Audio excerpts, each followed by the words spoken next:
Mga katambay, mga kabayan, si Kamanong po, nagbabalik po muli para po magkomento po sa inyo. Sana po nasa mabuti po kayong kalagayan.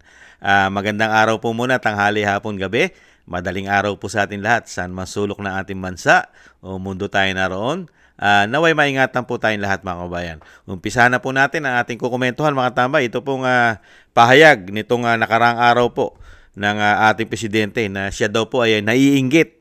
Naiinggit daw po siya at inamin niya na yung mga kaibigan daw po niya, mga bilyonaryo, mga CEO, na believe siya dahil nga daw po yung pagpapatakbo nila sa kanilang mga sinasabing mga negosyo ay humahanga po ang presidente at malaki raw po ang pagkakaiba ng pagiging leader ng bansa kaysa rito sa mga kaibigan niya na mga CEO o mga bilyonaryo mga katambay. Pakinggan po natin ang balita at komentuhan po natin mga katambay yung kinaiinggitan po ng presidente mga katambay. Inamin ni Pangulong Bongbong Marcos na naiinggit siya sa mga kaibigan niyang CEO dahil hindi raw nila nararanasan ang red tape sa gobyerno. Narito ang agenda report ni Pierre Pastor. Binibiro ko nga yung mga mayayamang kong kaibigan, yung mga malalaking taipan. Sabi ko, naiinggit ako sa inyo dahil kahit napakalaki ng korporasyon ninyo, nahawak ninyo, pagka inutos ng CEO, ng boss, tapos na. Pagka ako nag-utos, marami pa akong kukumbinsin eh. Deklarasyon ito ng Pangulo sa kauna-unahan niyang presidential podcast na direktang umamin na minsan ay hindi niya maiwasang mainggit sa mga kaibigan niyang bilyonaryo na nagpapatakbo ng malalaking korporasyon. Pinunto din ng Pangulo ang malaking kaibahan sa pagpapatakbo ng kumpanya sa pamamahala sa gobyerno. Ang mga proyekto daw kasing gusto niyang isulong ay kadalasang pinuputakte ng mga kritiko na nagpapabagal o tuluyan ng maging dahilan para hindi matuloy. Malimit din ay tinutuligsa ang mabagal na pagpapatupad ng isang programa kahit gusto niya itong madaliin. Takot daw kasi ang ilang ahensya ng pamahalaan dahil sa mga sinusunod na guidelines. Naku, ang sagot laging bumabalik. Ay sir, hindi pwede yan. Baka makuha kami. Kadalasan tuloy, sabi ng Pangulo, tumatagal na nakatenga ang mga proyekto. Aminado ang Pangulo na marami ang dismayado sa mabagal na ayuda ng gobyerno pagdating sa serbisyo at proyekto. Kaya naman, dismayado rin siya sa matinding red tape sa gobyerno na anya'y nagiging dahilan ng pagkalumpo ng mga dapat para sa serbisyo publiko. Dahil dito, plano niyang mag-focus sa mga small-scale project para mas madaling pakinabangan ng masa. Nakita niyo mga tambay, ibang klase, no? Hindi po natin dinanas yan kay dating Pangulong Duterte. Yang ganyan pong style ng pamumuno, mga tambay. Napakahina po pala. Napakahina niya pong presidente pala, mga kabayan. Yun nga po sinasabi ko eh. Mahihirapan po ang susunod na presidente kay dating Pangulong Duterte. Lalong-lalo po sa kanya pong performance, kung paano po siya maging presidente. Wala po siya naging problema sa mga ganitong proyekto. Wala pong humahadlang. Talaga ipinaglalaban niya bilang siya Pangulo. At yung red tape, nalabanan niya po ang red tape. Ang korupsyon, lalong-lalo sa institusyon ng Senado at Kamara pagdating sa budgeting. Nalabanan niya po yan. Kaya nga po napakarami niya pong nagawang build proyekto. Pero ngayon, aminado po ang Pangulo. Hirap siya. Kaya tama po pala yung sinasabi ng dating Pangulong Duterte at ng Vice President. Mahinang leader. Weak. At may karga-arga pa. Meron pa raw karga-arga na problema. Painggan po natin at ibalik tanaw po natin. Mas magaling pa. Kaya hanga-hanga siya sa mga kaibigan niya, mga bilyonaryo, mga tambay. Napakahirap po kasi yung pumasok sa isang sitwasyon katulad po ng pagiging presidente na hindi ka handa. Wala kang preparasyon. Hindi mo pala alam. Hindi mo pala kaya magpatakbo. Wala ka palang pangil. Wala kang political will. Di po ba? Kayang-kaya ka nang nasa baba. Kayang-kaya ka lamunin ng red tape. ng korupsyon. Ganun po ba? Yan po issue nyo eh. Ang issue nyo po ng 3 taon, puro korupsyon. Ang issue. Di po ba? Pamumulitika. Yung pala'y mahina palang presidente. Ito po, pakinggan po natin muna ang Vice President sa kanya pong nakitang sitwasyon at naranasan niya bilang sila po ay magkatandem at nagkahiwalay na po dahil sa pamumulitika ng binagoong Pilipinas. Lalo-lalo po ang tinatawag na tambaluslos ng Vice President. Pakinggan po natin ang Vice President. Maiksi lang naman po ito. Hindi marunong maging presidente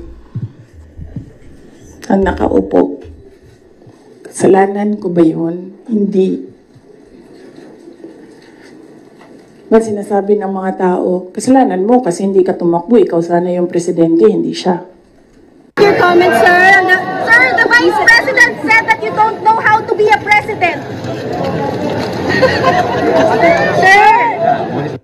Yan po mga tambay, tumawa lang po. Hirap po pala siya, hindi niya kaya maging presidente mga tambay. Ito pa po, pakinggan po natin si dating Pangulong Duterte. Pakinggan po natin. Marami po. Ano po sinasabi ni dating Pangulong Duterte? Ngayon, kung lahat malata... Is there going to be a coalition between PDDS or PDP with Lakas CMD? No. No? No, I cannot because nandyan si Marcos. Hindi ako believe siya. He's really a weak leader. Kaya ako sabi ko, totoo yan, hindi ako naninira ng tao. Talagang weak. Kasi spoiled child, only son. Of course, he can talk. He delivers English articulate. Pero aral kasi kung saan-saan sa labas. Pero kasabihin mo na may crisis, gano'n. He's a weak leader. At saka may bagahe siya. Ano yan sinasabi ko sa inyo? Is there going to be a coalition between... Yan po mga tambay, weak leader na may bagahe pa raw. Bakit niyo po sasabihin hindi weak leader? Ganito po siya magpatakbo ng bansa, lalong-lalo po ng ating soberenya. Ganito po siya. Lalo-lalo po sa panlabas. Ganito po siya magsalita at ganito po siya magpatakbo ng ating soberenya. Do not recognize the jurisdiction of ICC in the Philippines. I consider it as a threat to our sovereignty. Therefore, the Philippine government will not lift a finger to help any investigation that the ICC conducts.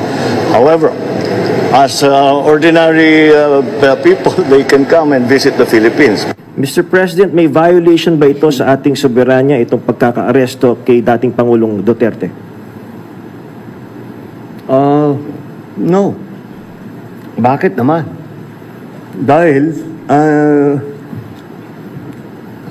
consistent naman tayo. Hindi tayo tumutulong sa investigasyon ng ICC.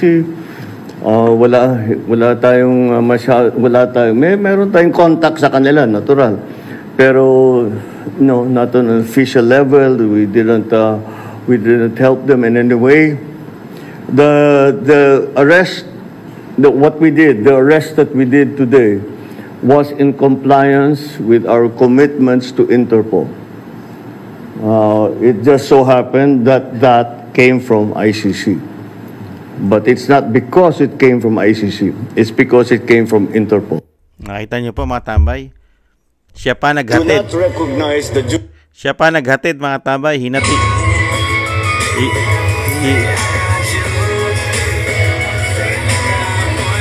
Hinatid niya pa. Hinatid niya pa sa The Hague, di ba? Sa Netherlands ang dating Pangulong Duterte. At yung kanya pong pulisiya noong una. Never, mga tambay, never po ang ICC sa ating bansa. Pero nung naiba na po sistema, di po ba? At ano po yung dala-dala pa niyong bagahe? May bagahe po siya sinasabi ng dating Pangulong Duterte. Ito po yung bagahe. Yung kanya pong kababata. Yung kanya po yung nakikita po ang kanilang kabataan. Sila po yung magkakasama po sa sosyalan dahil sila po yung mapepera at mayayaman. Nakita po nito ng dating senador kung ano po ang lifestyle, lalong-lalo na nung kabataan ng Pangulong Marcos. yung bagahe na sinasabi ng dating Pangulong Duterte. Ito po yung bagahe, mga tambay.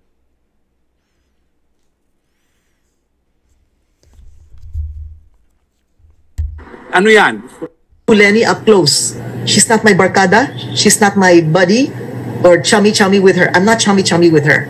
But I would rather intelligently and emotionally cast my lot with her because I think she's of a different stuff and a different mold of a different mold. I remember Mr. Marcos as candidate today.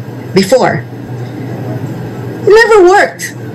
All they did was go to the disco, and they were always high on drugs. And I know them. They're the very same people supporting him today. But I don't condemn them. That's their life. They have all the money. They have all the resources. They don't have to drag their feet and work and show people, even to pretend, you know. So I'd rather cast my lot to somebody who I feel can give us a break, just a respite, even just the jargon, even just the conversation. Just to change the conversation means a lot to many people. Senator, just the words used, even that. Senator, I'm sorry, but I'm going to have to I'm going to have to go back to the statement that you just made, that the Marcos says, were you pertaining to the candidate now, Marcos Jr., when you said that he wasn't working? Yes. Yes. And the statement that you said about drug use, were you also pertaining to Marcos Jr.? Yes, they were always high. You can have a list. And why do you know that? Why do you know that? How do you know that? Well, we grew up in the same era. We grew up in the same time. Everybody hears about it. You know, they go to Stargazer, they go to other discos, etc. And everybody knows it. And it was just accepted. Why? He's the son of the president. There's even a singing group abroad that mentioned, that he's got people bringing him the stuff, But you weren't there for sure to witness it. They denied it. I don't think they even denied that. Yan po mga tama, yung bagahe na sinasabi po ng dating Pangulong Duterte, mga tambay. Yung bagahe, mga kabayan, may sarili pong bisyo. Di umano, pulburon, matagal na po pala. Kabataan pa niya. Yan po, dati pong kababata niya po, si dating Senadora Nikki Cosseteng. Same era. Kaya po, ano po maasahan po natin sa Pangulong Marcos? Tama, hindi po wala po siyang ginawa sa buong buhay niya. Never work. Hindi nagtrabaho. Masarap ang buhay, pa disco-disco. Mga nighttime, lifetime, lahat. Lahat ng napakasarap na buhay ay naki Pangulong Marcos. Paano po natin masasabi siya po yung mahusay at magaling na presidente kung ang ginawa niya po sa buong buhay niya ay magpasarap lamang? Wala pong ginawa. Hindi nagtrabaho dahil nga sa dami po na kayamanan. Power, anak pa ng dating Pangulo noong mga panahon na yun. Makapangyarihan. At napakarami pa nilang kayamanan sa labas ng bansa. Pinag-uusapan pa ang kanilang mga ilgatin, mga money laundering. Napakaraming ginto, napakaraming bank account sa buong mundo. Hundreds of billions of dollars. Tuni-tunilad ang ginto sa mga bank account, di umano. Di po ba? Kaya po, hindi po tayo magtataka, mga kababayan, na talagang kaiinggitan. Maiinggit po ang isang Pangulong Marcos Jr. sa mga kaibigan niya, mga CEO, mga bilyonaryo na napakagagaling magpatakbo ng kanilang mga kumpanya. Dahil sila po'y alam nila. Dahil sila po'y nagtatrabaho. Nagtrabaho at naghirap po itong mga bilyonaryo na ito. Itong ang Pangulong Marcos, kung babasihan po natin ang kanyang kabataan, never nagtrabaho. Puro pasarap sa buhay. Dahil nga po, napakaraming pera, di umano. Kaya po nakita niyo po, kaya nga sinasabi nga po natin, napakahirap mo palitan, tsak na hanapan ka ng comparison. Hahanapan ka ng Pilipino na pagiging comparison mo sa dating Pangulong Duterte. Dahil si dating Pangulong Duterte, hindi po ganyan. Lahat po ng kanyang ginusto ay nagawa niya. Pag sinabi niyang build, 6 na taon siya nag-build. Napakinabang. Pag sinabi niyang palilinis ko ang Boracay, luminis ang Boracay. Pag sinabi niyang linisin ang Manila Bay na taian, excuse me po sa kumakain, taian for how many long years? Basurahan, taian. Nalinis po. Dahil hindi po siya weak leader. Nang sinabi niyang linisin ang Ilog Pasig, dahil napakarami ng mayor, LGUs, at naging presidente nagdaan na hindi nalinis din ang Ilog Pasig. Luminis. Di ba? Nang sinabi niyang magkakaroon tayo ng kauna-unang subway sa ating bansa, nagkatotoo. Di po ba? At napakarami pang nagawang mga tulay, eskwelahan, karsada, airport, pantalan. Di ba? Pati problema ng naiwan administrasyon ay nalutas niya. Di ba? Pati problema sa Yolanda. Di po ba? At yung gyera ng mga makakaliwa, ng mga terorista sa Marawi. Di po ba? At grabe rin po ang ginawa niya. Paghihirap para lang maisalba ang daang-daang milyon na mga Pilipino. Di po ba? Mahigit 100 milyon po tayo sa ating bansa. Pero nagawan niya po ito ng paraan dahil hindi po siya weak leader. Lalo-lalo po sa COVID-19 na wala po tayong gamot. Di po ba? Hindi tayo nakapag-imbento ng sarili nating gamot. Pero sa pagiging magaling niya at hindi siya weak na leader, nakita niyo po, hinangaan, pinagkatiwalaan ng mga bansa. Binigyan tayo, pinautang tayo ng gamot. Di ba? Ngayon, ano pong presidente meron tayo? Sige nga, naiinggit sa magagaling. Sa magagaling na niyang kaibigan siya ay naiinggit. Samantalang dapat siya ay kainggitan ng kanyang mga kaibigan na mayaman dahil ikaw na yung pinakamagaling, dahil ikaw ay presidente ng Pilipinas. Ikaw na ang pinaka. Di po ba?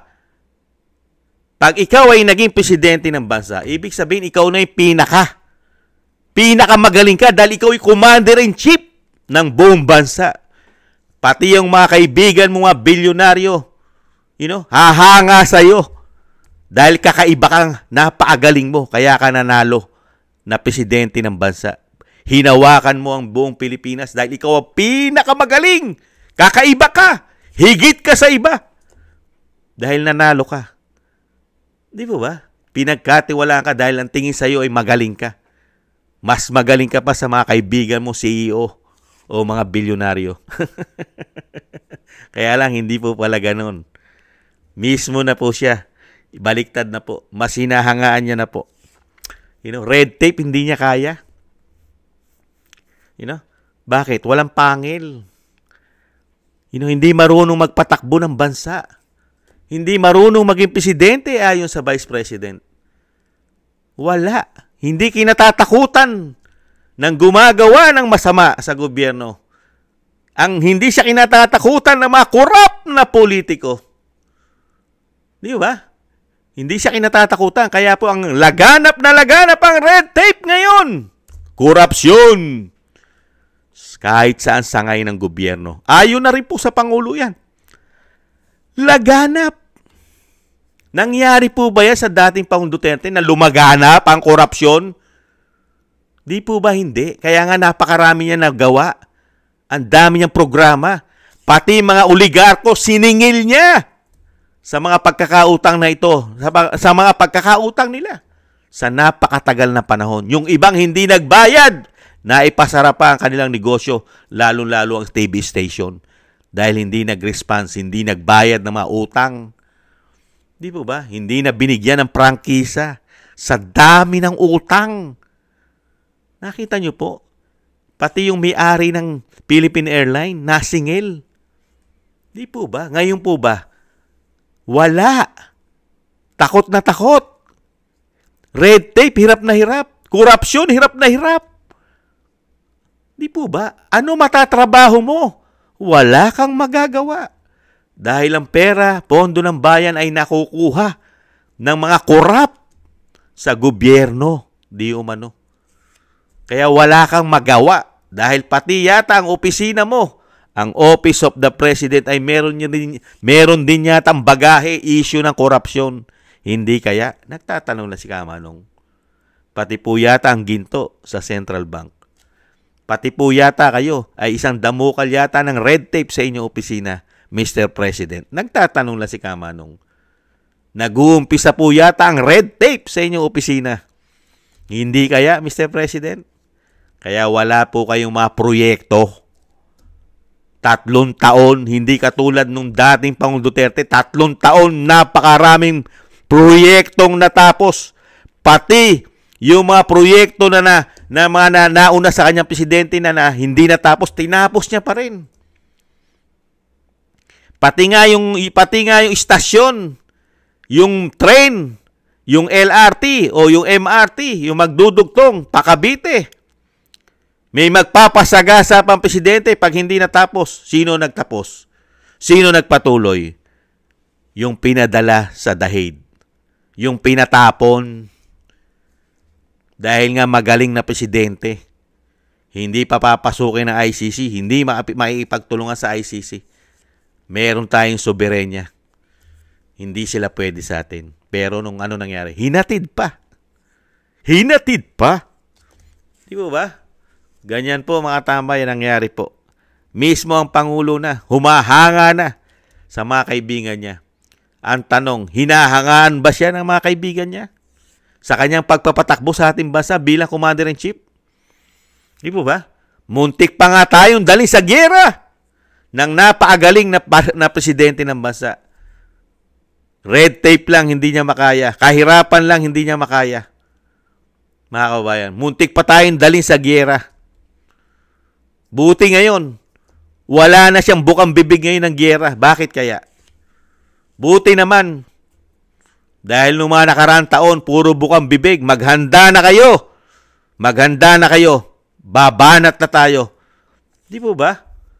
Hindi tayo papayag. Bakit ngayon? Tahimik. Bakit kaya? Dahil mahinang leader? Hindi marunong maging presidente? Weak? At meron pang bagahe, daladalang bagahe ayon sa dating Pangulong Duterte. May bagahe yan. May bisyo, pulburon. Di po ba? Kaya nga mahina. Mahinang presidente kasi nga never naka-experience magtrabaho sa buong buhay niya. Hindi nagtrabaho. Walang experience. Paano magpatakbo ng bansa dahil hindi ka nga nakapagtrabaho man lang? Ang ginawa mong trabaho? Politika. Trabaho. Saan? Sa probinsya. Di ba? Naging senador ka. Di ba? Gumagawa ka ng batas. Di po ba? Naging gobernador ka. Naging congressman ka. Pero iba ang presidente. Presidente, mas matindi na po. Hawak mo na lahat. Diyan mo masusukat ang talino ng isang leader, isang presidente. Pag ikaw ay nandun na sa rurok ng pinakapataas, pinaka-high rank ang pagiging Commander-in-Chief. Di po ba? Doon mo masusukat yon, yung talino mo, galing mo sa politika. Kung ikaw ay congressman at naging senador, ang expert mo dyan, paggawa ng batas. Di po ba? Ang pagiging gobernador, sa iyong lalawigan, ang iyong probinsya, maliit lang po yon. Ikumpara mo sa buong bansa. Hawak mo pa ang labas ng bansa. Di po ba? Pati foreign policy sa iyo. Mapaloob ng bansa, mapalabas ng bansa, hawak mo, kontrolado mo lahat ng desisyon. Kaya nga dyan masusukat ang presidente kung magaling o mahina. Di po ba? Kaya nga nakakahiya. Sa foreign policy pa lang natin, sablay na. Sa soberenya pa lang natin, sablay na. Di po ba? sa pagsunod sa batas ng judicial at batas ng Pilipinas, ng ating soberenya. Sumablay ka na. Hindi nakatikim ng proseso, tamang proseso ng batas. Due process ang dating Pangulong Duterte. Dahil nga, hindi mo yata alam gampanan ng pagiging Pangulo ayon sa Vice President. Hindi po ba, Mr. President? Nakakalungkot lang. Kaya wala po pala kayong magagawa. Dahil inamin nyo na rin po, Mr. President, na nahihirapan kayo. Dahil sa dami po ng sinasabi nyo na pati yung mga tumutuligsa sa inyo, nakapagpapabagal na inyong proyekto, lalong-lalo ang red tape, lalong-lalo ang korupsyon. Ibang-iba, mga kabayan. Talagang mamimiss mo talaga ang dating Pangulong Duterte. Mamimiss mo. Ibang-iba. Walang kapana-panama pala. Ni sa kalingkingan man lang ng aking daliri na kuko. Mukhang hindi po yata kayang pantayan. Yung 3 taon na ginawa ni dating Pangulong Duterte, tapos sa 3 taon ngayon ng Pangulong Marcos, ano po ang nakita natin? Puro issue ng korupsyon. Puro pamumulitika. Nagbalikan po ang isang damukal na red tape, korupsyon. Mga korap na mga politiko, dumami ng dumami, di umano. Dumami ng dumami at nagbalikan ng mga smuggler, di umano. Ganon din po ang mga drug lord, di umano. At nagbalikan po't lumakas na naman ang makakaliwang grupo, di umano. Di po ba? At ang mga oligarko, nagkapangil na naman.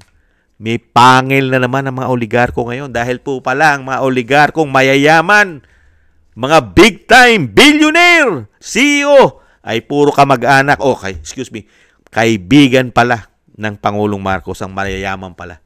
Kaya pala sila, nahanay po pala sila sa mga oligarkiya. Mga tamay, kasama po pala sila dyan sa oligarkiya. Mga kabayan, ang pamilya Marcos. Yan po mga tambay.